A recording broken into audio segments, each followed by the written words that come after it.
What is Final Fantasy? It's a question that many have pondered for time immemorial, and has been a topic of conversation in the community, especially after Final Fantasy XVI, taking a far more darker, serious tone than a lot of other games have in the past, more consistently so. But with the imminent release of Final Fantasy VII Rebirth, we just had a state of play about Final Fantasy VII Rebirth where they announced a demo that totally didn't get leaked before. But also they showcase as one of the core central aspects of Rebirth, the breadth and variety of side content and minigames on offer with Final Fantasy VII Rebirth. And while I think the conversation gets a little bit murkier when we're talking about Final Fantasy as a whole, I think one of the core identifying pillars of Final Fantasy VII itself, and you can even argue Final Fantasy on the whole, is being able to interweave these more serious notes and emotional resonant moments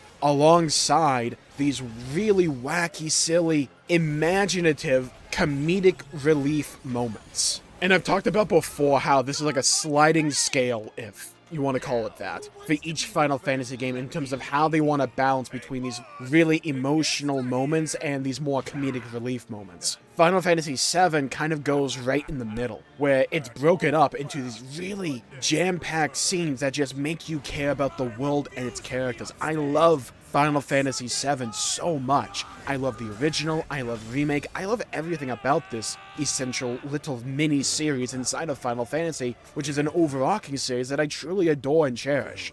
But just as Sephiroth killing Aerith at the end of the, not at the end, but in the middle of the OG Final Fantasy VII, as much as that is so emotional and impactful and important for the story on the whole and for key character development, going in about Cloud's mental state, and everyone trying to find their own individual purpose for saving the world, that is as much of a pillar of Final Fantasy VII as going to the Gold Saucer to breed chocobos and to race them, or playing some mini-games in the Gold Saucer and just doing whatever, as Fort Condor as well. Because Final Fantasy VII especially is all about having a healthy balance and being able to pivot fully from these really impactful emotional moments where you're learning about Vincent and his backstory and his relationship with other characters, to just having Kate Sith be there in the party, being a fluffy little cat on a giant teddy bear or Moogle. And a lot of the time it can be hard to strike this balance between the silly and the serious, and for it to not be immersive breaking or polarizing in some form or fashion. But I tend to find that the world of Final Fantasy VII and the execution and pacing of the world, and in terms of how they convey this story and when they convey it, fuses seamlessly and almost synergistically with these themes, and you're able to go from one extreme to the other consistently and not feel like it's off-putting. It all feels like it's intrinsic to Final Fantasy VII. And going into Rebirth, that part, when you leave Midgard in Final Fantasy VII, is really when the game gets far more emotional, but also far more silly in a lot of ways. It's when you're introduced to chocobos, the chocobo farm, but it's also when you have the flashback entire sequence in the end. And when we're talking about one of the most decorated and beloved and important video games to ever come out in the form of Final Fantasy VII, a storied history that brought Final Fantasy breakthrough success in the West, and really shaped a lot of people's gaming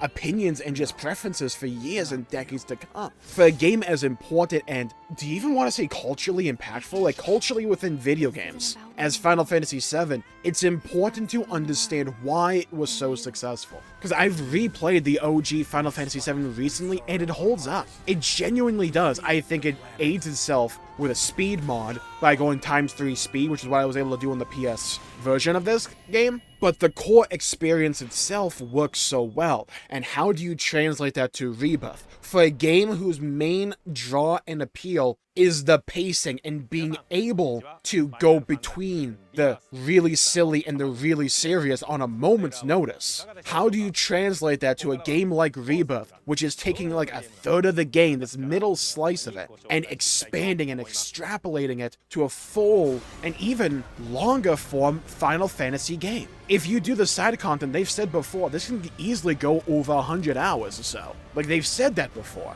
Well, how do you do it? And I think one of the main ways they're going to go about doing it is by leaning into those extremes. And to me, that is the most satisfying, and honestly, from this recent trailer and state of play they've done, has given me even more reason to be optimistic. Because they're not afraid to shy away from either extreme. Obviously, we need to see the execution on the story as a whole. I'm willing to give whatever they want to try a bash, and go in with an open mind, because I enjoyed Remake so much. But it is a story direction that can easily fall apart as much as it can easily become something new and special. It's teetering on a knife's edge, but for the overall individual experience that is Rebirth, it seems like what they are trying to do is realize, hey, with all this new technology, all these new capabilities at our disposal right now, with Rebirth, that we didn't have on the PS1, let's just lean into it. We don't need to make this like false illusion of realism just because the graphics are a little bit more relatable than they used to be in the PS1 days. Just because we're not a bunch of sprites or whatever you want to call those models, like early PS1 3D models,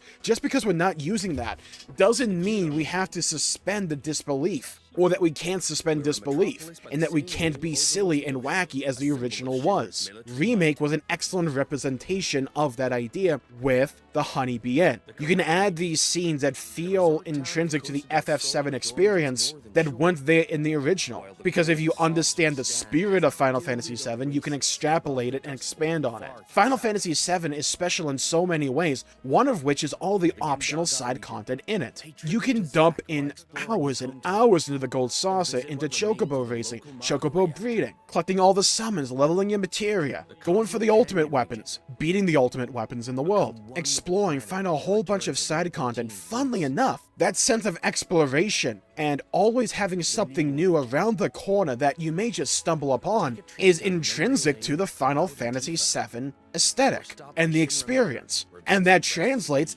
easily and seamlessly well, when you think about it, to a larger form modern RPG, where they're able to take a slice of this game's experience back in the day and just add to it. Add a whole bunch of minigames, because why not? Because this is the core intrinsic experience of Final Fantasy VII. Being able to go off the beaten path if it's your prerogative, and if you so choose to, and if you so want to, being able to take that idea of saying, hey, I'm gonna go there, and I'm gonna follow this quest I'm on. I don't need to do it. I can abandon it at any time, but I have access to it. Now, that's not a new or unique concept of Final Fantasy, but Final Fantasy VII does it so well, because one moment you could be in a submarine finding a shipwreck or whatever, or you can be in the Gold Saucer playing video games, collecting MGP and all that good stuff. Because like the world and like real life, it's never just one or the other. It's a mix between extremes, and always somewhere in the middle. You have your golden means and you have your extremes. Final Fantasy VII is an extremely emotional and provocative and thought-provoking experience on the whole, but it's also silly and wacky and just fun. Not afraid to take itself too seriously, or to cut loose and just be itself. And that's kind of the charm. So when I see this new state of play, and I see all these minigames, all these like new experiences that they're willing to try,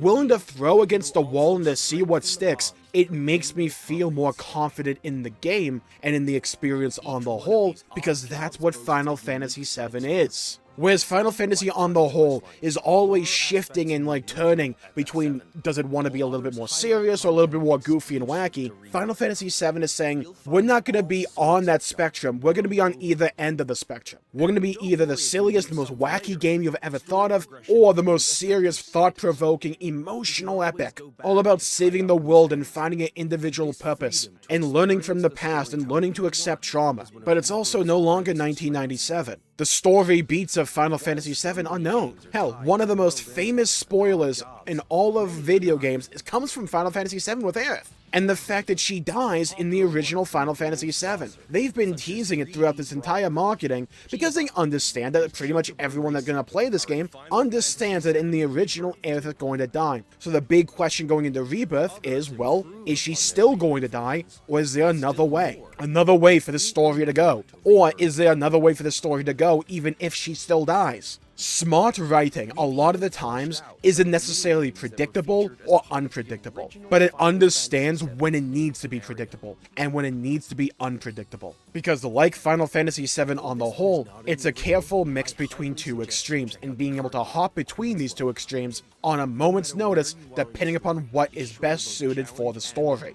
And like I said, I don't know how these story beats will land when we experience them all in context, and we understand what the plot of Final Fantasy VII Rebirth is, and what the theme overarchingly is. Because we don't know that yet. But I will say, everything from the marketing has given me reason to be optimistic, because they understand, look, like in Remake, we can't make it so Sephiroth is a big mystery like he was in the original game, because he's been a known entity, one of the most famous antagonists in all of video gaming. He's been a known entity. That sense of interest and mystery that was there in the original FF7, like Jesse Cox said in his review of Remake in the Gentleman's Gaming Club, that mystery is not there. So instead of trying to recreate a moment of past glory, utilize this common perception to create something new. So they shove Sephiroth in your face from the very beginning, pretty much. And that creates an entire different sense of mystery and intrigue, and recontextualizes Sephiroth as a character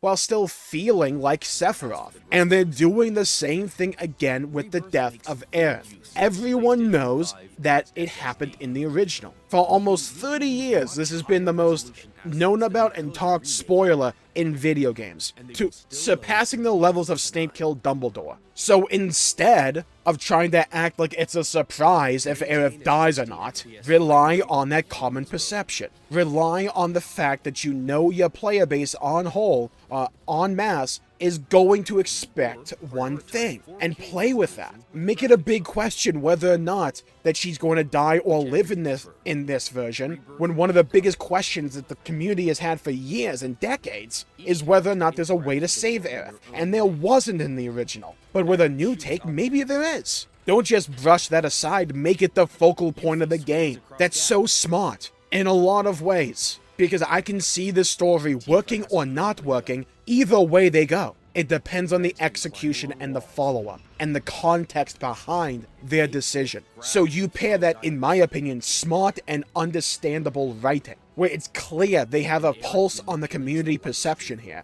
on the whole, and what the community knows and thinks. You pair that with these, well, more like this bevy of side content. It blew me away. I was expecting some things, but they were just having fun with it. And that's great, because Final Fantasy VII is not supposed to take itself too seriously consistently. Like all the characters for Fort Condor being transported into the bodies that they had in the original Final Fantasy VII with those low polygon sprites. But with the graphics of the modern day, that's brilliant. It's funny, it's wacky, why not? The boxing minigame, riding the dolphin like it's Mario Sunshine, the FPS one, playing the piano with some random-ass choir in the... Not choir, but you know what I mean, like a band behind you? Just in Tifa's room chilling? Why not? It's funny. We don't have to make everything make logical sense. It's okay to laugh, it's okay to be silly and wacky from time to time, because that's what Final Fantasy VII is at the end of the day. Because those silly, wacky moments give us context and develop the world and make us want to save and protect it, which is the overarching narrative point of Final Fantasy VII, to save the world and protect it, not only from Shinra and Mako extraction, but also from Sephiroth and Jenova. So these silly, wacky moments feed into the overarching plot of the game. And when the game gets super serious and emotional, it's a breath of fresh air when we can just take a step back and laugh for a little bit to prepare ourselves mentally for the next big plot moment. They work off of each other. They don't feel separate. They work with one another synergistically. I think there's a lot of reasons, and you can make papers and papers about this, as to why Final Fantasy VII took off as much as it did, and why it still holds so much of a cultural zeitgeist within the gaming community, and especially the RPG community. But it understands that the most important aspect that a video game has to be is not necessarily fun, but engaging. And this is a point I've talked about a lot in the past. And this is something Total Biscuit used to talk about so much back in the day. Video games don't necessarily have to be fun. They have to be engaging, whether or not you're involved with the plot and relating a lot to a specific character or story moment or whatever. you're watching a cutscene, you're playing a section, or you're laughing along, dancing in the Honeybee Inn or the Gold Saucer, listening to Aerith sing, or whatever. If you're having fun, you're engaged in the product, but having fun is not the only way to be engaged with the product. Combat looks deeper, more complex and fun. Progression and customization looks more fleshed out and intuitive and enjoyable than it did in even Remake. You pair that alongside a world that is more freeform and open, that appears to not have the level-restricting elements that Remake had, which was one of my biggest critiques of Remake. But it was understandable because it was the Midgard section, which is supposed to be linear. But we're in an open world now, so let's really stretch our wings and spread them. Why limit ourselves to only the minigames of the past? Try new things, expand on the ones we had before. Just throw all these things at the wall and have fun with it. And then when you're doing the main story, you can be emotionally engaged with the product. It's not just any one type of being engaged with the game. It's whether or not you're emotionally engaged or entertainingly? No, you're engaged by having fun. And it's able to balance these two ideas and have you go from one to the other consistently. So it always mixes the experience up. And from the looks of it with Rebirth, it allows you to go it at your own pace. As they've even said, the side content is there to do whenever. You're not going to be locked off because you progressed up a certain point in the main story. The entire game should be open world, because it was in the original, which makes sense. So take it at your own pace with this bevy of side content that's fun and wacky and silly that you can do alongside the main story and just let the player choose. And that's great, because that's what Final Fantasy VII did back in the day. Do as much of the main story as you want right now. Oh, you want to go do some chocobo racing or grind some gold saucer? Go ahead, go do it. The world is your oyster. And I know that sounds simple, and player agency and just letting the player choose is a really simple concept, but it's a concept that so often a lot of games don't understand or don't utilize. And from the looks of it, and from the looks of this new state of play, Rebirth understands that. They understand what made Final Fantasy VII so special back in the day, and so fun, and what made it stand the test of time, and just leading into that. Not being afraid of what it was. Not being... Sorry, my voice is going. Not being afraid of its identity as Final Fantasy VII. It's not ashamed or trying to change what it was to recontextualize itself because it thinks it has to. From everything we have seen, it is unabashedly and unapologetically Final Fantasy VII. And that's why I'm so optimistic and so much looking forward to Final Fantasy VII Rebirth. So I hope in the entire middle of that yap session, some point came across there as to why I'm so excited for this game. And if it did, please leave a comment down below with what you are looking forward to the most from Rebirth and what your favorite aspect of 7 was back in the day, if you played it, watched it, or whatever. Let me know. I'd love to hear your thoughts and hear your opinions. But with that, I'll call the video there for the day. Thank you all for tuning in. Stay safe, have a great day. Make sure to leave a like and subscribe and to hit the bell icon to be notified when I upload and stream in the future, because you know I'll be here. Final Fantasy VII Rebirth. I'll be playing the demo as well. Let's have some fun. Thank you all for tuning in. Stay safe, have a great day, and I'll see you all next time. Bye-bye, everybody. Until we meet again.